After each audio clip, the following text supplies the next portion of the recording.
Now, I got all these from the internet, of course, and I've taken a lot of poetic license, and I just put them together because, of course, there are no pictures of Muhammad, there are no pictures of his mother or father, no pictures of his wife. So keep in mind that the pictures that I'm showing you are just taken from the internet. The trading was so important. They would set up their wares in the store.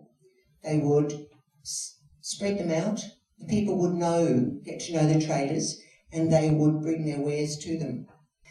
One unusual custom, and I'm not really sure why they did it. I haven't been able to find much information. But when a child was born, when they were weaned, they went to live with a stranger in a different place. There were women who lived in the country who would, for a fee, take your child and bring them up. And this is what happened to Muhammad. His foster mother was Halimi from the Saad tribe, and they were nomadic herders. And so he didn't grow up in Mecca. He didn't have an urban upbringing. From the time he was a toddler, he was a nomadic herder and then 5 years they brought him back to his mother. So he would hardly have remembered his mother at all. His mother would have been more like Halima. So that's rather interesting. Now, Muhammad's father died on a journey at Medina. And so there was, in those days, if you had no husband to look after you, you were very vulnerable. So they went to live with their grandfather, Abdul. So it was the mother, Muhammad, and the grandfather. And she wanted to go and visit the husband's grave in Medina after some time. But she died on the way back. So Muhammad and the black slave and the grandfather were the only family he had. The grandfather couldn't bring him up, so he sent him to his other son, Muhammad's uncle. And so for the first 20 years of this boy's life, he was a shepherd. Now, as you know, a shepherd doesn't socialise very much. They pretty much live with their animals on the hillsides, and that's their life. So he would have been fairly reclusive. He would have had a lot of time to think about things, the world, life, death, so on. Now, when he went back to Mecca, he was absolutely disgusted with that city. It would be like a missionary going back to somewhere like Las Vegas and seeing the lifestyle that was going on. There were idols everywhere. There was sinfulness. There was all sorts of pleasures that you could want or imagine. I remember Mecca is on the trade route. The people coming through had a lot of disposable income, and they were wanting to spend it. So he decided that he would do something about it. His first wife, Khadija, absolutely fascinating woman. She was 15 years his senior, which was unheard of because marriages were arranged in those days. You didn't even meet your wife before you got married, as it is in a lot of countries today still. I say my Indian son, he got married on Saturday, had never met his wife until the wedding day, even today. I mean, last Saturday. It's interesting. Now, she had already had 2 husbands, and she had some children already, and he stayed faithfully married to her for 15 years. They had 2 sons, 4 daughters in that 15-year period, and he was very happy. He suddenly went from being an illiterate country bumpkin, a shepherd, to a very wealthy trader. Okay? And if you can picture that for a young boy who led a very, very sheltered life. So his life totally turned around. Poverty to riches, being alone in the hills all the time to being a very wealthy trader. And apparently he was good at it, and he made a lot more money for his wife as well. These are the names of his sons and his daughters. Now they all died before he did, except Fatima, the last one. Now you've probably, in your travels, seen what's called the hand of Fatima. It's often worn on a necklace or a pendant, and that is her symbol, the hand of Fatima. And she is revered in the Arab world as, like perhaps Mary is in the Christian world. Very, very important woman. Now, it may be that after being a shepherd and then suddenly having 6 children and being married for 15 years, Muhammad may have needed a little break. And he used to go up into the mountain to meditate. Remember, he hated Mecca, he hated what it stood for, and he had a lot of things on his mind that he wanted to change. It was at this time, up in that cave, that an angel, Gabriel, met him. And the angel said to him, "You need to write down what I tell you." And Muhammad said, "I can't write." And the angel said 3 times, "You need to write down what I tell you." And in the end, he got him and he shook him and he threw him against a wall and said, "You will do this."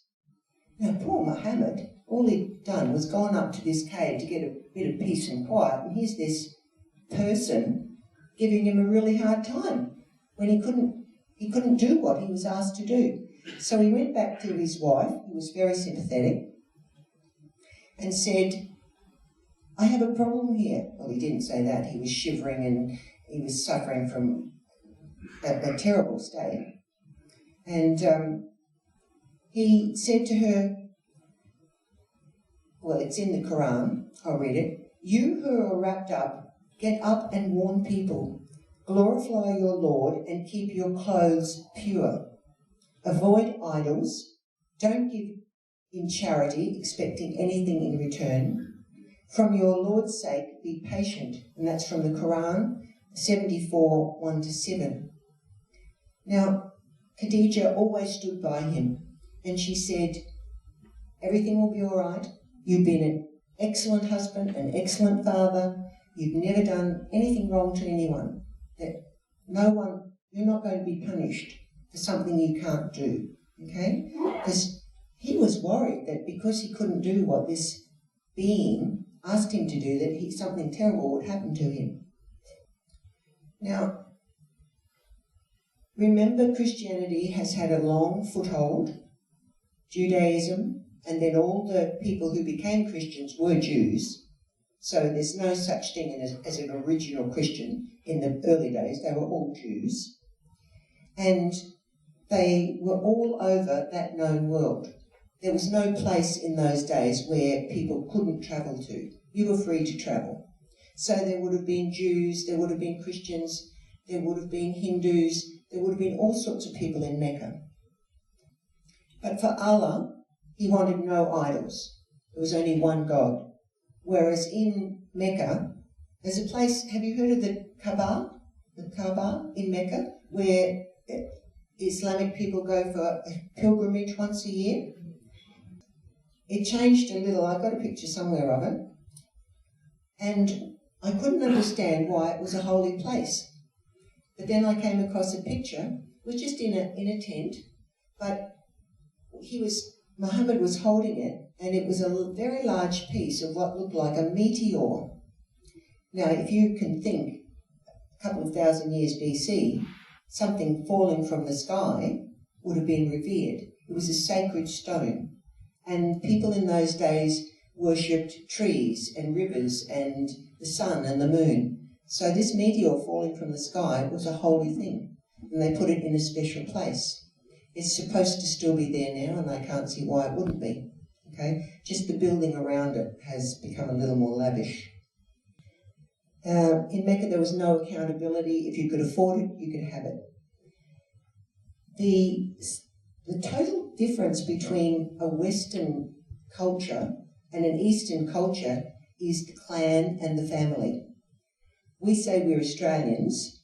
They didn't say they were Arabs. They were from the clan of. They were from the tribe of. The family was the most important thing, and it still is today. There was no afterlife or judgment in Mecca, no matter what you did, and there was no respect for women, and slaves were an item of trade. So Allah had problems with all these things. He respected the rights of others, he respected women, he was chaste and moral, and he was troubled by what he saw. Now, in those times, the Meccans were quite happy with how they were living, thank you very much. They didn't need some trader to say to them, we don't like what you're doing, get rid of your idols, stop having a good time, okay? So this Muhammad wasn't a very popular person in Mecca. So they gave him a really hard time. And after 2 years, they banished him and his crew to a deserted valley. They didn't want to kill them because they were their own flesh and blood, so to speak. But they'd had enough of them. They didn't want these people coming around with their briefcases every Saturday morning, annoying them. Okay, so they put them in this valley with all their followers, and they would have died. It's when a lot of the children died, both sons died, his wife died, 3 of his daughters died, and he virtually lost hope. It was only because some Arabs felt sorry for him and said, you shouldn't be doing that to this man. And they fed him and they brought water, and so some of them survived. They weren't allowed to leave this valley. So they they knew if they stayed there they were going to die. So they smuggled a few of the people out and sent them to Abyssinia. We don't call it, it's Ethiopia now, but it's still the Abyssinian highlands, over the Red Sea down into Africa. And one of the races of the Islamic people had a great influence over Africa from there. What they had to do was, little by little, sneak out of this valley. They had to leave everything behind, absolutely everything behind, to get away with their lives. And they went to Medina, which is where Muhammad's father had died and where his mother died on the way. So he has relatives there. But at this time, he's not very happy. He has no wife. He has only one child. He has been kicked out of his town by these people. Otherwise he would be dead. So he was not a happy person. Now, the people who were loyal to him were called companions, both men and women, both slave and free, rich and poor. So he had quite a large following when he got to Medina, but they had no income. They had nothing. They had to depend on their relatives, and that can be very difficult. It's at this point in time that Muhammad changed. He had to have some sort of income, and he decided that the easiest way was to attack camel caravans. Because he'd been a trader himself, he knew the water holes, he knew the routes they take. So his little band started attacking and robbing and gaining their wealth again. And so he went from being a very peaceful, loving, moral man to somebody who was not afraid to kill. He got wealth back. He remarried. He got a larger following. I just put this here. You won't see that anymore because when the Sword dynasty came to power in Arabia, they destroyed it because they didn't really want anything to do with what was there before. Okay, so in 622 he was in Medina. Had to set up all over again. Now, I don't know if any of you have had to do that, if you've lost everything, had to move to a new place, start all over again. It's not very easy. He didn't write anything down. He never did become literate. And it took 23 years for the prophet, the angel, or whoever, Gabriel, to reveal the Quran to Muhammad. Okay, I don't know why he took 23 years. Maybe it was because he had to memorize it.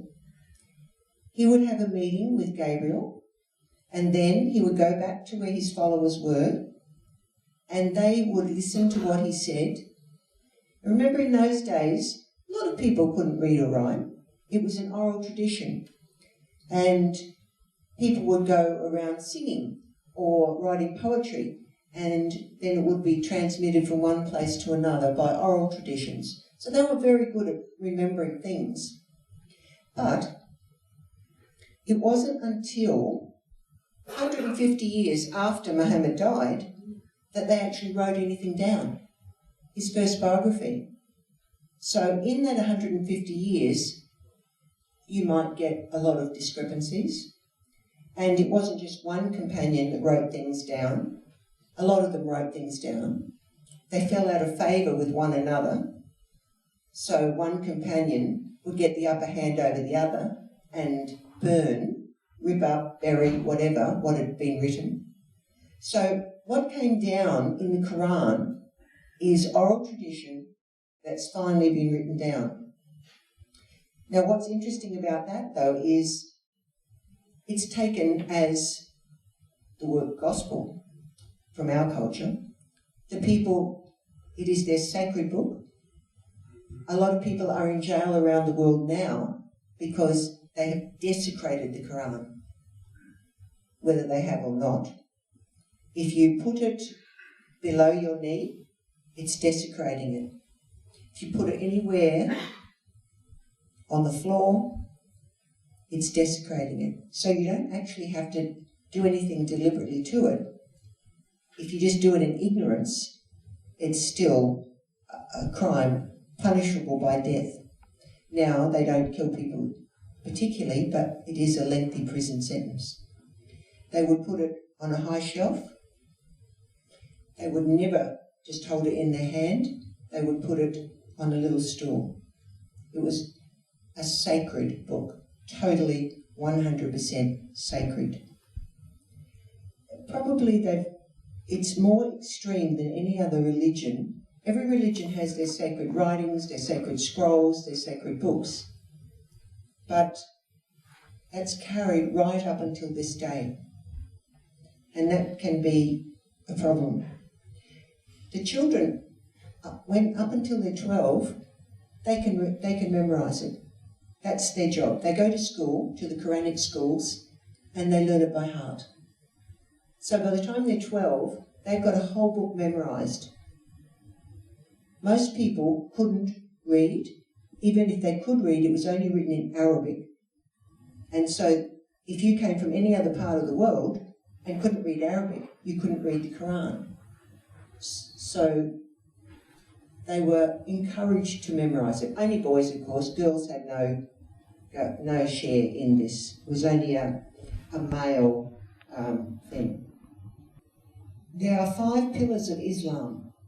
Literally not pillars. 5 tenets. 5 things that you have to do. One of them, no, I need to, while I'm on this screen, I have to change out of this to another one. After his first wife died, even though he was faithful to her for 15 years, he did loosen up a little bit, and in 516, after Khadijah had died, he did marry a lot of women, and as you can see, concubines and sex slaves are not included. And there's rather a long list of them as well, which I haven't put on for today, but it does make interesting reading.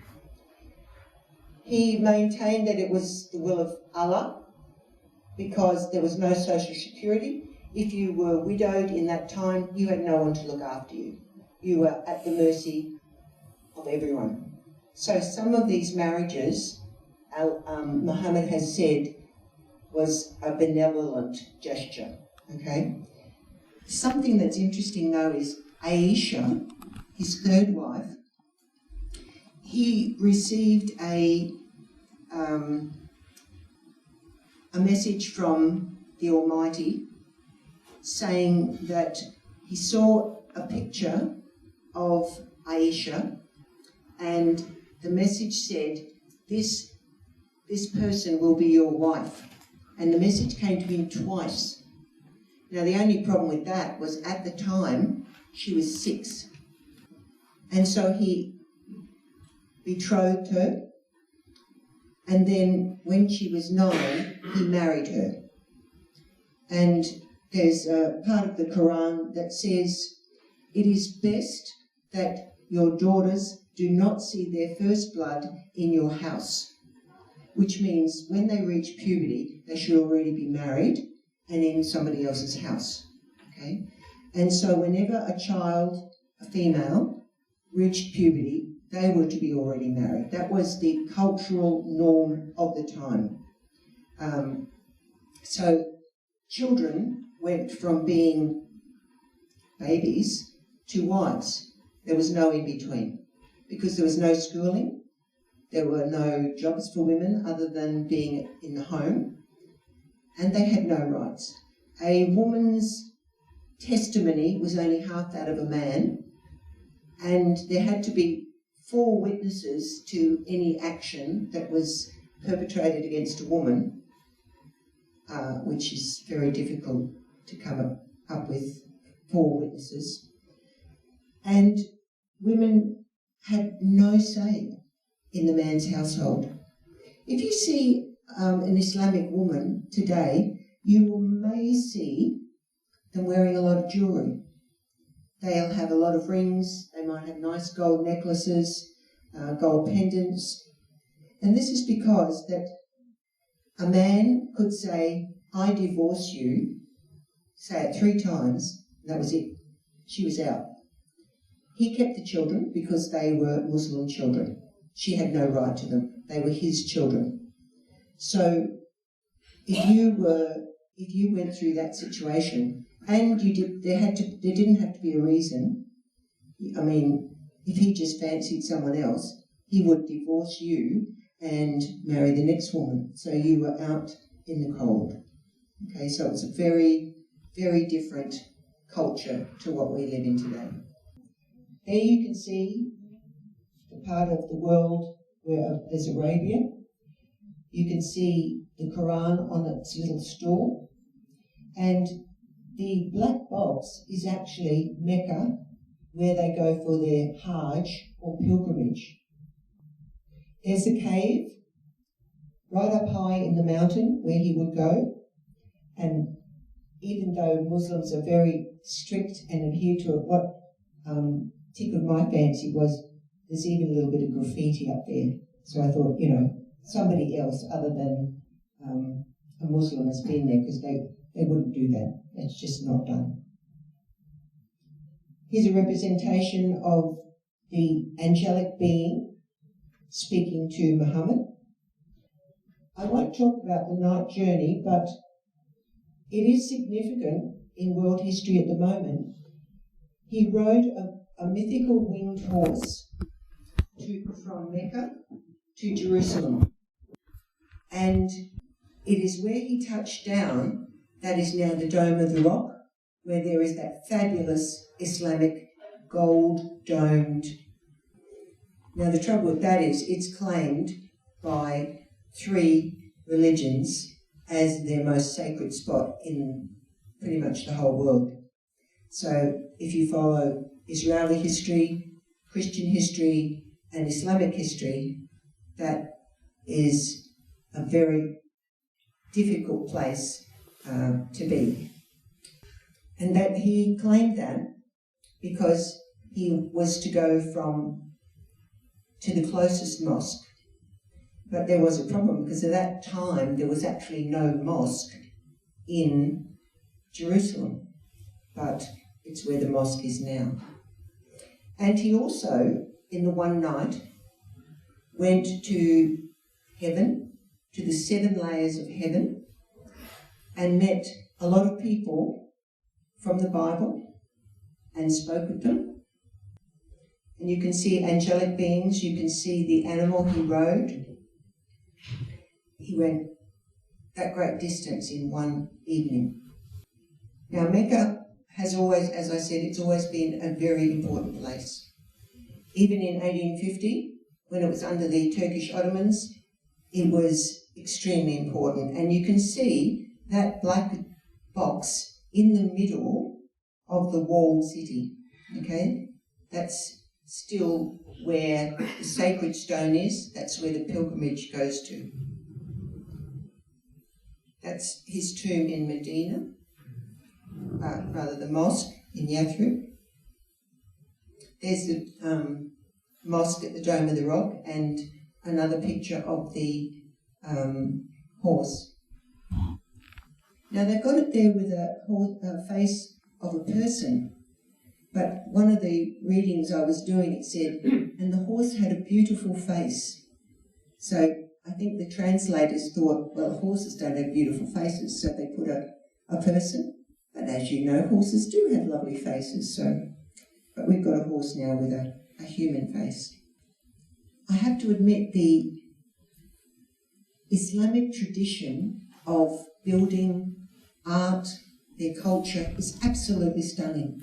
All the mosques around the world, beautiful, beautiful places. Their ceramics, the way they look after their things, absolutely stunning when you can go and see these places. Now, as I said, he must have been an extremely charismatic man to have such an incredible following. And when he had to leave Mecca and went to Medina, and he had to start all over again, he didn't waste any time. He not only became active in a military sense, he became active politically. He wrote a constitution, because remember I said there are a lot of different cultures in these places, and he wanted them to know that he was in charge. He wanted them to know where they stood, which I think is an excellent idea. He didn't leave it to fate. He set up what they could follow easily. So they had no excuse. They knew what he was doing. They could either follow him or not.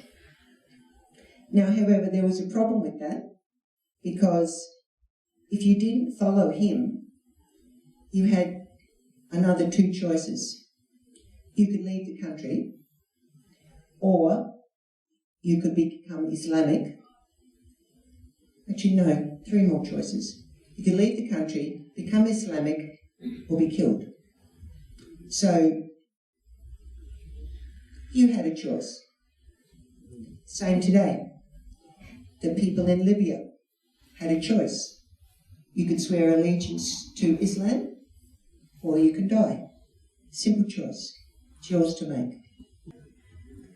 These people didn't get a chance. We're a bit further on in the leniency laws these days. The question was, couldn't they escape? Well, if you think today what's happening in Iran, Syria, the Islamic State wants a total Islamic caliphate.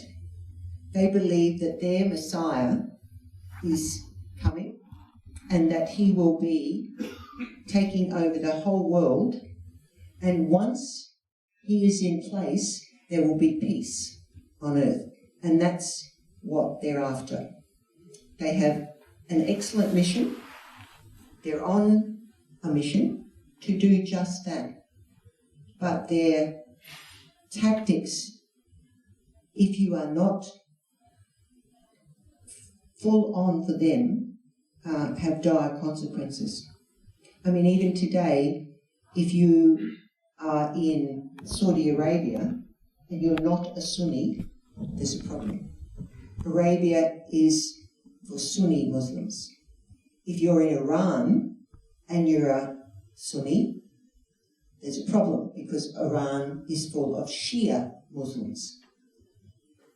And they're not just happy with having you a Muslim if they think that your religion, your theology isn't pure, if it's too lax, then it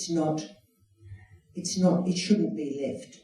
It should be got rid of, and a pure stream of following the Quran absolutely needs to be in place. And so that's what's happening. Now, when he moved to Medina, he went from a few hundred followers, to gathering 10,000 trained warriors. And once he had the power, he didn't quibble, he just went out and attacked the people who wouldn't become his followers, and he subjugated them. And by the time he died in 632, nearly all of the Arab Peninsula was Muslim. So just in his lifetime, in fact, much shorter than his lifetime, was only in the last few years, 10 years, because he only moved to Medina in 622. In 10 years, his following took over Arabia. Now that's pretty impressive by any standard, okay? There were people living, he hated Jews particularly, because they were the first people who he went to in Medina and said, I'm going to offer you the chance to follow me. But if you know anything about Jews and Judaism, they won't change for anyone. 4,000, 5,000, 6,000 years, they have still kept strictly to their beliefs. I mean, still these days, they won't even have milk if they've got meat. You know, they make a choice there. They follow the rules very strictly, kind of like halal these days. But that's another lecture. So he took over all of Saudi. Problem came, he died. He had no sons. He hadn't specified who would follow him. And that was a huge problem. He had his daughter Fatima. Her husband wanted to be the next in line. Also, the closest companion to Muhammad wanted to be the next in line. So right from his death, there was never harmony. There was always this competition between Sunni and Shia at first, okay? So, unfortunately, there was not peace. There was still war. You had to follow one camp or another. There was no fence sitting. Something that was similar, though, was the 5 pillars. Firstly, you have to give a testimony of faith. Now, if anything happens in Australia, and the same thing that is happening in a lot of countries in the world, if you're not a staunch Christian or have a really, really strong hold on any other religion, it might actually pay you to learn this testimony of faith. It will save your life. There is no true God but Allah, and Muhammad is his prophet. Now, if you don't have a problem reciting that, your life will be spared. But if you do have a problem with that, your future will be very short. They had to pray 5 times a day, dawn, noon, mid-afternoon, sunset and night. And if you've ever lived in a Muslim country, you'll know that they don't need roosters. They have somebody who gets up just on dawn and blows the muezzin and then sings the call to prayer. Actually, it's quite beautiful if you don't mind waking early. And then all the people line up on their prayer mats. And I think it's excellent that they're so devoted. If this country or any other country, any other religion had the devotion and the stickability that these people have to their traditions, they would be taking over the world as well. They believe in giving alms to the poor. They believe in fasting in the month of Ramadan. Actually, a few years ago, I thought I'd try that. I thought if they can do it, why can't I do it? They get up before dawn to eat, because once the two stars are in the sky, they're not allowed to eat, and until those 3 stars are in the sky again in the evening, they're not allowed to eat or drink anything. And I thought, I'll try that. And it worked very well. I lost about 5 or 6 kilos, but I couldn't see a lot of point to it other than because when they finish in the evening, they pig out. Oh, excuse the expression.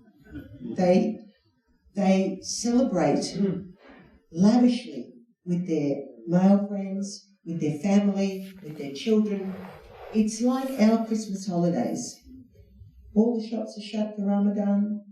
There's no work being done.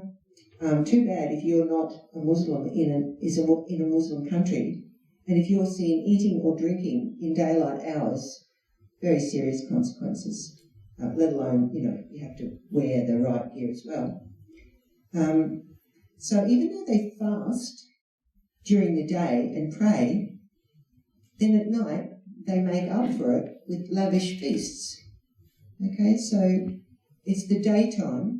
And I often wondered too, I thought, at this time of year, in most Islamic countries, it is so hot, it's unbelievable. And to not even have water pass through your lips for all those daylight hours, I thought, I don't know if that's healthy, but they seem to manage it. And you're not allowed to have sexual relations in daylight either. So you have to abstain from that until sundown.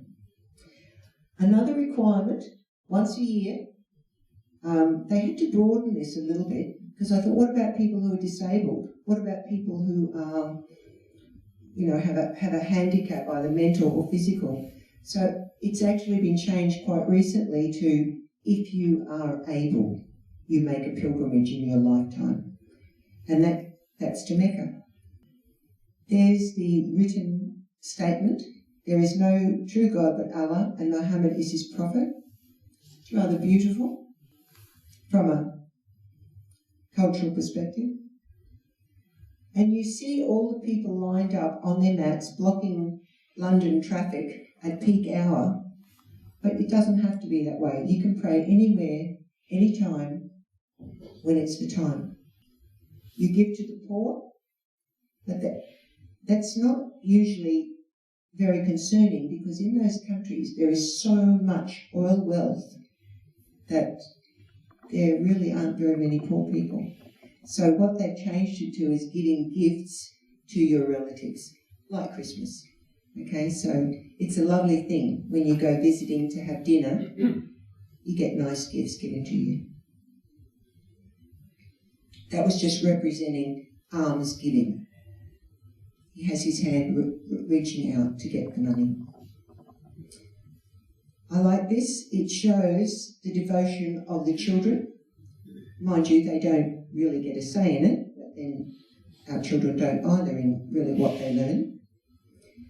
Eid al-Fitr is the end of Ramadan, an amazing feast.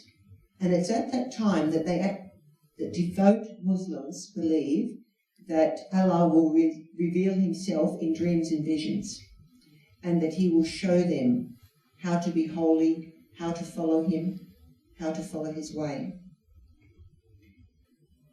There's a bit of a controversy at the moment. There were supposed to be over 1,000 companions of Muhammad, and each one of them wrote on a pillar in this place. But now there are so many pilgrims wanting to go to Mecca every year that they need to expand, and they're taking the pillars down, and a lot of people aren't happy with that.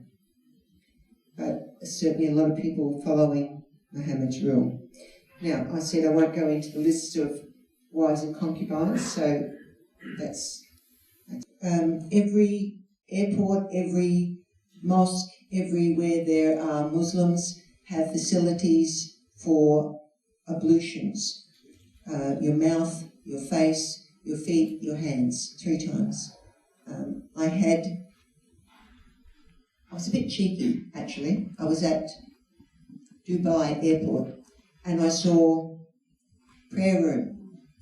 And being the good Christian that I am, I thought, okay, I'll go in there. Except it wasn't a Christian prayer room, of course, in Dubai. It was a Muslim prayer room. Men one side, women the other. And I knew all the deal. I'd read all the stuff, put my scarf over my head. You could have heard a pin drop when I walked in there. All the ladies just turned and looked at me, and it was like I had leprosy. It was just unbelievable. But it was a very interesting experience to be out of your comfort zone in another country. I was safe, of course, but it was just an interesting experience. Janet, I'd like to thank you on behalf of the Sheldon Rovers Club.